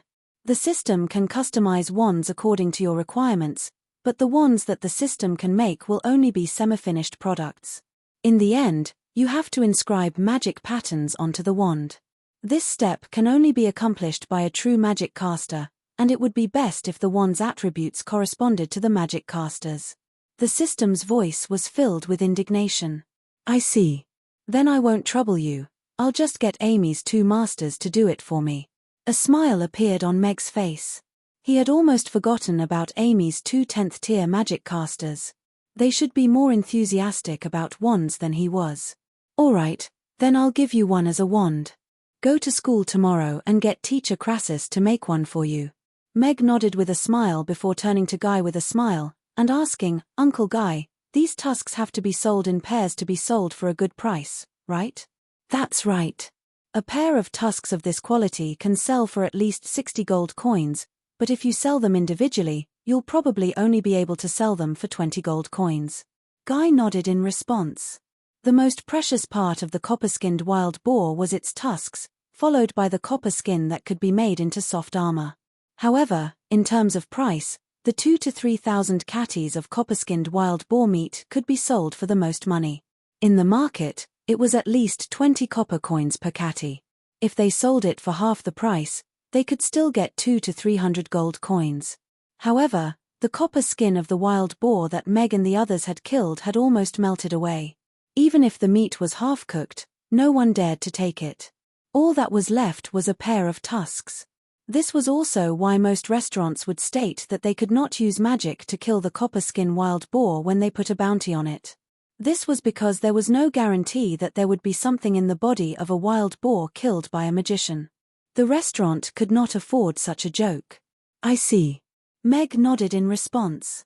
A pair of tusks from a 3rd-tier magic beast like this could only be sold for 60 gold coins. As expected, money was not easy to make. They had worked so hard and almost lost their lives to kill that wild boar. In the end, they would have been better off making 30 Ruggiamos at home. He didn't use his sword. Instead, he went over and broke off the tusks. The meat was still quite well roasted, and the 2 tusks were as thick as a child's arm and over half a meter long. They were still a little hot to the touch and a little heavy. The material was similar to that of ivory. It was as white as jade and had a very smooth surface. There were no impurities at all, and each of the tusks weighed close to 5 kilograms. Father, give them to me. Amy's eyes lit up as she spread open her arms toward Meg. One is enough to make a magic wand. Meg placed the tusks on the ground and had Amy hold onto the tip. It would be too heavy if he handed it directly to her. But we have 2 of them. Amy looked at the other tusk in Meg's hand. Uncle Guy, I'll give this tusk to you. It's not convenient for us to take it back with us, but 1 is enough. Meg turned to Guy with a smile. He had a good impression of this kind-hearted uncle. If Amy's fireball hadn't killed the bronze wild boar, then his timely arrival could have saved their lives. For a person whom he had met by chance to do this much, he felt that this person was a friend worth making. You're giving it to me? Guy turned to Meg with a hint of surprise on his face. He then waved his hand with a smile, and said, No need. My target today is the big boar. Perhaps I'll be able to get 2 of them myself. Just a small token of my appreciation. Think of it as making a friend. I opened a restaurant on the westernmost side of the Aden Square. Come and have a seat if you have time. Meg smiled as he handed the tusks to Guy. A turkey, a pig's tusk, and Amy on his back, he really couldn't take them away. Okay, then I won't stand on ceremony. My granddaughter also wants a magic staff. Guy took the pig's tusk and rummaged around in his small bag. He took out a thumb-sized purple crystal ball and handed it to Amy with a smile, saying, This is the eye of a level 2 magic beast, purple striped eagle. It is said that purple-striped eagles can see prey up to 50 kilometers away. There is a pair in total. I originally planned to give one to my granddaughter as a birthday present, but I don't know what to do with this one, so I'll give it to you. Wow, it's purple. It's so beautiful. Thank you, Grandpa Tiger. Amy took the ball and looked at it before speaking happily. You're welcome. Guy laughed heartily. He was in a good mood. He put the pig's tusk next to the quiver at his waist and looked at Meg, saying, then rest up and go down the mountain as soon as possible. Although this is the periphery of Thorn's Ridge, but as mercenaries continue to enter Stranglethorn Vale, there are still some magic beasts that are scared out of their wits. It's not safe here. Okay, we'll go down the mountain in a moment. Meg nodded with a smile. Goodbye. Little Miss Guy waved at Amy and walked down the mountain with the javelin in hand. His hunt had just begun. Goodbye, Grandpa Tiger. Amy waved her hand. Her other hand was still holding the eagle's eye and looking around. Suddenly, she said in pleasant surprise, Father, I see a bird resting on a tree far, far away. It's still combing its feathers. Meg was surprised. Look, it's really there. Amy handed the eagle's eye to Meg. Meg took it and looked at it with narrowed eyes. Through the light purple eye, he could see a 7-spotted ladybug rolling on a leaf. Even the small black dots on it could be clearly seen. Meg moved left and right, then put down the pearl and looked into the distance. He asked inwardly, System, how far can this eagle's eye see?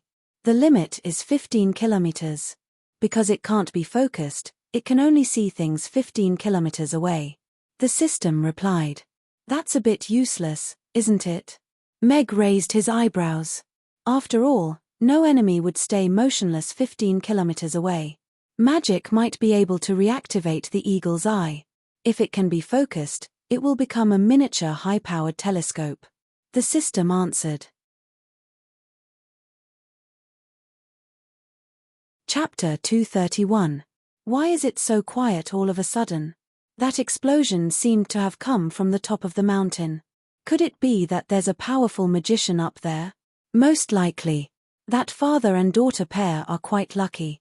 Yeah, but to be able to kill a bronze-skinned wild boar so quickly, he must be at least a 4th-tier magician, right? And he's still loitering around the perimeter. Did he go up the mountain to soak in the hot springs?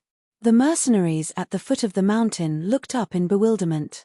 After the explosion, everything returned to normal. The bronze-skinned wild boar seemed to have died, so there was no need to retreat in a hurry. Hey! Look, it's that hunter. He seems to have an extra pig tooth on his waist, right? Soon, everyone saw Guy coming down the mountain. Their eyes all fell on the pig tooth on his waist. Guy ignored their gazes. Naturally, he wouldn't take the initiative to tell them what happened on the mountain. He led his horse to the entrance of Stranglethorn Vale. With a 4-year-old daughter who was a 3rd-tier magician, he didn't believe that Meg was just a restaurant owner. Of course, but we have to get ready to go down the mountain. It's too dangerous here. Meg nodded with a smile. He glanced at his injured right hand and hesitated for a moment. System, I need a first aid kit for treating wounds. This system is a proper god of cookery system. I don't provide any medical services. Please conduct yourself with dignity. The system's voice sounded quite serious and dignified. Cash. Meg pursed his lips and patted his satchel. The sound of gold coins clinking against each other could be heard. Esteemed host, this system has prepared the most practical home travel kit for you. The most convenient. One first aid kit. It contains alcohol, cotton, iodine, masks, gauze, scissors, scalpels. The system's voice suddenly became flattering. I only want the iodine and gauze. How much? Meg calmly interrupted. Host, these are all necessities for home travel. It's enough to support a small surgery. It's definitely a bargain. If you miss today, you'll have to wait another year. The system couldn't help but raise its voice. System, when you want to eat watermelon, will you buy a watermelon plot first? Meg mocked coldly. The system doesn't eat watermelons, but if you want to, the system has already selected the best place to grow watermelons on the Norland continent. As long as the host opens a watermelon-related recipe, The system will immediately develop and modify it to ensure that it will grow the best watermelons on the entire continent. The system replied with a serious expression. Meg's sarcastic words had been forcefully diverted by the system. Well, it was right. If he were to say something like this to a system that was planting vegetables all over the Norland continent, it would probably think that he was complimenting it. 1 bottle of iodine, 1 bottle of antiseptic gauze, and I don't want anything else. If you're not selling, then forget it. Meg repeated. A portion of iodine and a portion of antiseptic gauze. The total is 1 gold coin. The system sounded a little unhappy. So expensive? 20 copper coins, no more. Meg raised his eyebrows. The total price of the items is 20 copper coins, and the postage is 80 copper coins. If you buy them separately, you won't enjoy the postage. If you want to deliver them to your doorstep in the remote wilderness, the postage will be doubled, the system replied seriously. 10 copper coins. Meg was even more calm now. 60. The postage will be halved. No less. The system insisted. 5. Meg didn't hesitate at all. Ding. 20 copper coins have been successfully deducted. Ding.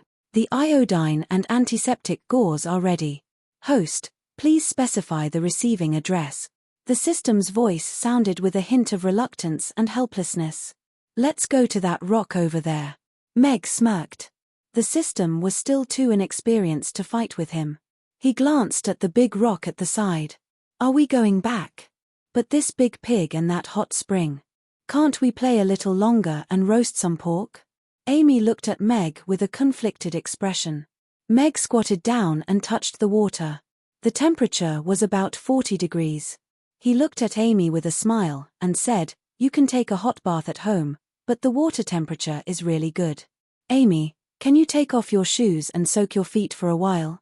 Okay. Amy nodded.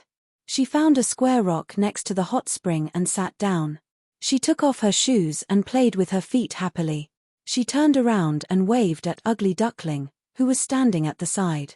"Ugly Duckling, come here. Let me wash your little paws." Meow tilde Ugly Duckling took a look at the misty hot spring and shook its little head. It was unwilling to do so. "I don't want to carry a dirty fellow.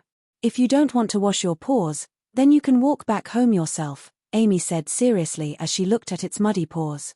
Meow tilde Ugly Duckling took a look at the hillside covered with thorns and immediately became dejected.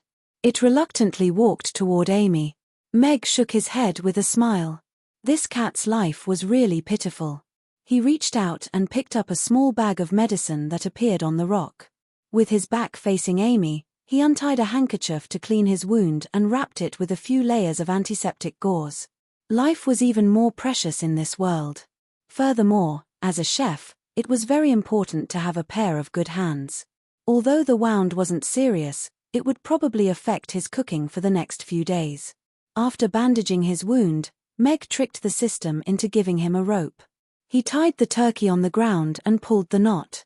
It was much more convenient to carry it than to carry the chicken leg directly. Meg looked at Amy, who was playing with Ugly Duckling with her little feet, and said with a smile, "Okay, dry your little feet. Let's go home." "Okay." Amy nodded. She rubbed her wet little feet on Ugly Duckling's face and giggled. Meow tilde Ugly Duckling wiped its face with its little paws and looked pitifully at Meg for help. Half of its clothes were wet, but its 4 little paws were very clean. Meg took out a dry towel from his small bag and helped Amy dry her little feet first. Then, he wiped the water off Ugly Duckling's body. He took out a baijiu bun from his bag, broke it in half, and handed it to Amy. He took a bite of the other half to replenish his energy. The baijiu bun in the morning was specially baked for a while. It was crispy and delicious, and it didn't choke like the pancakes. It tasted a little like a big steamed bun. "Father, this pancake is so delicious. I want to eat another one after I finish it." Amy held the pancake with her 2 little hands and ate it happily. She was eating like a cute little squirrel. Meow tilde Ugly Duckling looked up at Meg and called out twice. It felt as if it had been forgotten. "Then eat another one." Meg nodded with a smile. He took out another pancake, broke a small piece, and fed it to Ugly Duckling. He handed the rest to Amy. After eating the dessert, Meg put Ugly Duckling into his bag, and then carried Amy on his back. He held the pig's tooth that was more than half a meter long in one hand and the fire chicken that weighed more than 50 kilograms in the other, and walked slowly down the mountain. Amy looked around with her eagle eyes while lying on Meg's back, and suddenly asked curiously, "Father, where's your sword?" "It flew up into the sky again," Meg said with a smile as he walked down the mountain with light steps. "Really? Can we still call it down?" Remi looked up at the sky and asked curiously. "That might be a little difficult." The father and daughter chatted as they went down the mountain along the path that they had opened up earlier. Chapter 232. All of the mercenaries looked at Mag, who was carrying a copper boar tusk in one hand, a tied-up turkey in the other, and an orange kitten in a small bag around his waist. He was carrying a little lowly on his back, and all of them had strange expressions on their faces. Firstly, it was rare to see a mercenary come out with prey like this. Secondly, they had thought that the father and daughter would not be able to come down the mountain after encountering so many dangers. They didn't expect that not only did they come down the mountain safely, but the things in their hands also hinted at a certain possibility. Could it be that the fire chicken and the bronze wild boar were all killed by them?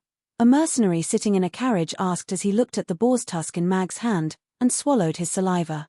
"Kid, I've already told you not to underestimate anyone who dares to enter the wilderness. If they don't have enough strength, then they must have the determination to die. In this world, there are very few fools who would joke with their lives." An old mercenary in the same carriage lectured with a smile as he raised his head to take a sip of wine. Everyone was silent. Many of them were third-tier and fourth-tier knights and magic casters who dared to come to Stranglethorn Vale for an adventure. They knew what the old mercenary meant. Obviously, Mag wasn't the kind of person who came here with the intention of dying. Since he could easily take care of a fiery chicken and a bronze wild boar, he was definitely not a fool. Therefore, Mag was sure that he was definitely not weak. He could give away a high-quality boar's tusk so casually, and only took 2 tusks from a copper boar, which meant that he was not short of money. Otherwise, as a qualified mercenary, he would have exploited the value of a prey to the extreme. Who is this man? Everyone was puzzled. They had been in the mercenary circle for many years, but this was a completely new face. They had no impression of him at all. "Father, why are they all looking at us?" Amy asked, puzzled. "It should be because Amy is too cute this time," Meg replied with a smile. He ignored those gazes, and carried Amy down the hill, and walked along the main road toward Chaos City. "It's better to keep a low profile." Meg smiled. The scene was flawless. Guy also saw Amy kill the boar with a fireball, so all the glory could be attributed to Amy. As the disciple of Crassus and Julian, this was something that would happen sooner or later. As for Mag, he could only announce his power to the world before he regained his former power and had the power and confidence not to repeat the same mistakes. Before that, he was Mammy Restaurant's Boss Mag, a chef. Boss, I think I saw Boss Mag and Amy just then." At the entrance of the Stranglethorn Valley, Mond looked back with a perplexed expression.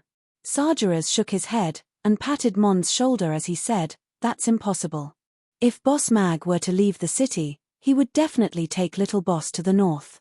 Let's hurry over. If that big fellow comes over, we'll have to wait here again." "But Mond still wanted to say something, but Sargeras pushed him into the room. "Father, are we going back to the restaurant now?" Amy asked. "Millimeter. Let's go home first. I'll make a delicious braised chicken and rice for Amy for lunch." Meg nodded. "Braised chicken and rice? Is it made with this big rooster?" Amy's eyes lit up, and she looked at the turkey in Meg's hand expectantly. "Yes, it's made with this." Meg looked at the turkey in his hand. He was a little hesitant to deal with the feathers, but he thought that it was not easy to catch it, and he had to carry it home from so far away. If he didn't eat it, he would be letting himself down. "System, this is the ingredient you asked me to catch. Is it okay if I cook it?" Meg asked in his mind at the same time. The system recommends that the host only use the ingredients provided by the system from the beginning to the end. It helps to maintain the consistency of the taste of the food, and at the same time, it won't cause the cooking technique to be unstable because of the change in the ingredients. This way. The system's serious voice sounded. System, if you do this, then the next time you give me a mission like this, I'll just lie at home and sleep leisurely. So what if I have a little fitness level? At most, it's just 0. 5. I won't buy anything in the future. I'll save more money. Anyway, Amy has 2 powerful masters now. When the time comes, I'll just buy a few beautiful maids to serve me. Wouldn't it be great to live a salted fish life? Meg said leisurely. His tone was full of "I'm a salted fish. What can you do to me?" The system suddenly fell into silence, as if it was undergoing some kind of huge test. The corners of Meg's mouth curled up slightly.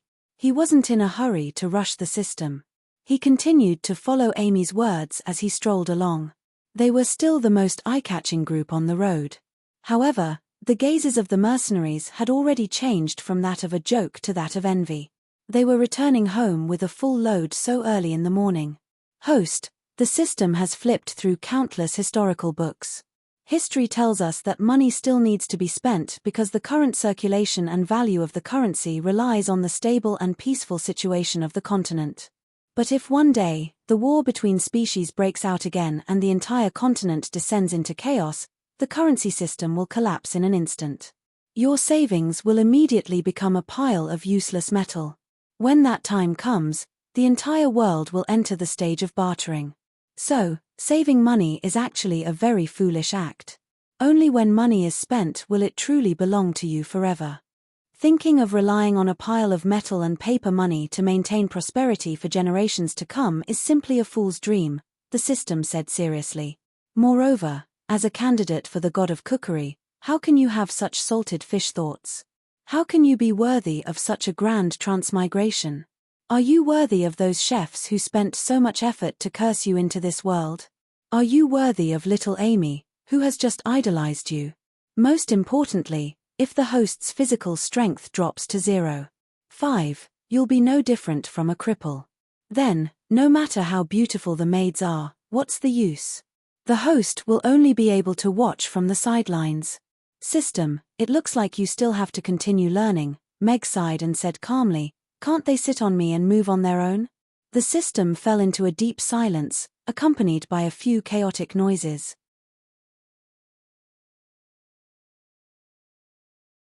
Chapter 233. Deal. In the future, the host can freely use the ingredients obtained from completing missions, and it won't be considered a violation of the rules. The deathly silence lasted for a long time before the system's somewhat sullen voice rang out, carrying with it a strong sense of unwillingness. You're worth teaching. Meg nodded with satisfaction. Teaching the system had to be done step by step. He couldn't be too eager to suck up to it. That would cause the system to develop a bunch of unreasonable problems. Of course, he couldn't be too conceited either. After all the good stuff was with the system. Giving it a slap and giving it a reward was the correct way to teach the system. Of course, Meg was still in the experimental stage. He was slowly testing the system's bottom line and core settings. If there were rigid rules, he could still follow the system's instructions as long as there was no danger. After all, they were all in the same boat, so there was no need to be too rigid. The system didn't have integrity anyway. Meg never thought that he could sell it for money. He would be happier to lose some of it. The system is learning. If there's nothing else, please don't disturb the system. A line of words appeared in the system's mind, and then it went completely silent. You're not really going to learn that, are you? Meg's expression immediately became strange. Although the system liked to learn, it was an abyss of evil. He hoped that it could get out of it as soon as possible. The system is learning. A line of words began to appear in Meg's mind. Meg felt as if he had done something bad. It wouldn't be good if he taught a little kid the wrong things. Meg slowly walked toward Chaos City with Amy on his back. Halfway there, Amy insisted on getting down and walking on her own. She also carried Ugly Duckling in her arms, and tried her best to keep up with Meg's pace with her short little legs. What a sensible little girl. Meg slowed down a little, and walked in the middle of the road with her in his arms. He couldn't hide the smile on his face. Because Amy had walked 1/3 of the way on her own, and she had to carry a heavy load on her back, it took Meg and the others an hour and a half to reach the city gate. Phew, we're finally here. I'm so tired. Amy looked up at the city gate as a drop of sweat slid down her cheek and landed on Ugly Duckling's face. Amy looked down at Ugly Duckling with a serious expression, and said, "Ugly Duckling, I think you've gotten heavier again. You have to go on a diet when you get back." Meow tilde. Ugly Duckling widened its sapphire eyes as it looked at Amy with an innocent expression, trying to defend itself. "I don't care. I have to run 10 laps around the restaurant before I can go to bed," Amy insisted. Meow tilde. Ugly Duckling was immediately dejected as it looked up into the sky with a resigned expression. Ugly Duckling is growing, just like Amy is also growing taller. That's why it's getting heavier. Meg smiled as he looked at Ugly Duckling, whose eyes lit up as it turned to look at him. He continued, "But I think it's good to run 10 laps before bed. You need to exercise when you're growing."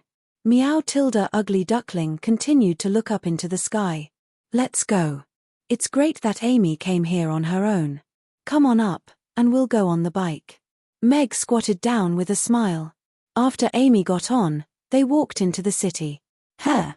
Captain, isn't that the father and daughter from this morning? They're back so soon. Is that a turkey in his hand? Could that be the tusk of a bronze-skinned wild boar in his other hand?" The guards at the city gate also noticed Meg, who was carrying Amy on his back. 2 young guards couldn't help but exclaim softly, "Chaos City is full of crouching tigers and hidden dragons. We really can't underestimate anyone." Bardi nodded slightly as he looked at Meg's back. He was also a little surprised. After entering the city, Meg directly said in his mind, "System, I want to pick up my bike." After walking for an entire morning, he was also a little tired. System learning. However, only that line of words kept repeating in his mind. Meg raised an eyebrow. This system is finished. Suddenly, a small icon appeared in the lower right corner of his eyes. On it were the words "Self-Service Bike Pickup."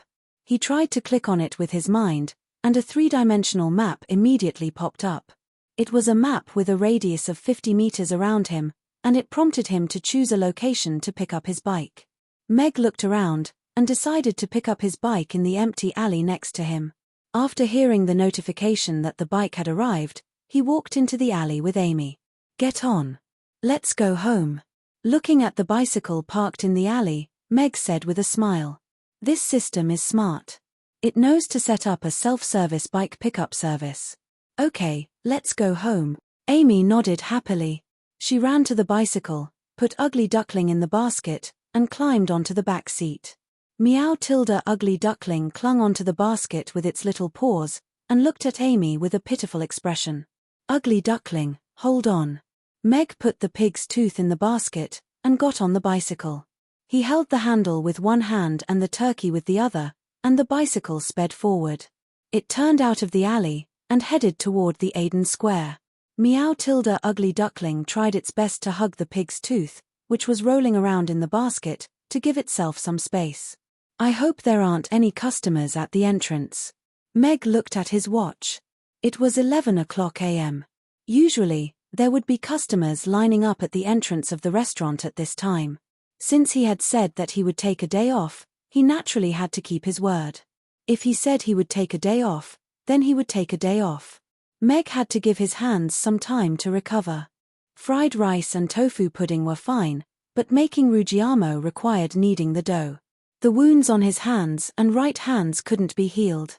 There were no customers at the entrance of the restaurant, but Meg saw a mountain of knives 1/2 meter high in the distance. They reflected the cold light of the sun, and his eyes were almost blinded. So fierce. Meg raised his eyebrows. He could feel the terrible resentment of the customers from the glint of the knives and swords. "Wow, so many beautiful knives and swords. Father, can I choose one?" Amy's eyes lit up as she looked at the pile of knives and swords expectantly. "Okay, then Amy can choose one that you like." The bicycle stopped at the entrance of the restaurant, and Meg nodded with a smile.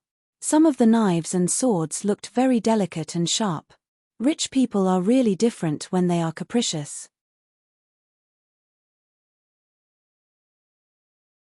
Chapter 234. In the blink of an eye, another month has passed. Thank you for your continued support. However, after breaking free from the seal in the morning, I discovered that the monthly votes ranking was a little tragic. Even the categories were about to drop out of the rankings. Where is the number one that we agreed on? Number one is probably a little difficult, but I still have to have a dream. I'll set my sights on being number one. This month, I'll charge for the categories on the monthly votes ranking. If I can get number one, Qingyu won't rest during the new year and will continue to work hard. Let's change the rules for this month's monthly votes to 500 votes plus one update. No upper limit. I hope that you guys can let me add a few more updates. Then, I'll sum up last month's lack of updates. Last month, I counted and added a total of 50 updates. I still worked very hard to pay it back. Then, I still owe a total of 4 updates from last month's monthly votes plus one update. The rest is all from the rewards from the big shots. The rules for rewards and updates will not change. It's still 20,000 rewards plus one update. That's it. Begging for monthly votes. Begging for monthly votes. Begging for monthly votes.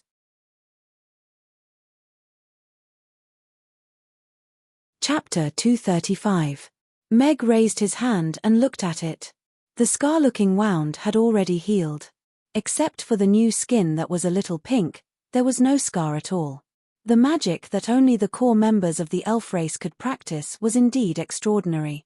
Furthermore, apart from the wound on his hand, the last beam of green light had also disappeared into Mag's body, and the strain on his leg had also been treated. He could no longer feel any pain, and even his sore and swollen arm had been effectively relieved. It was as if he had taken a hot bath, and his entire body felt very comfortable. Thank you, Aisha. Meg got up and stretched his arms and legs. He looked at Sally gratefully. Magic was indeed a very miraculous existence. You're welcome. Sally nodded slightly. She looked at Amy and said regretfully, life magic can only be learned by those who have bathed in the spring of life. Amy can't learn it now. Okay. Amy was a little disappointed.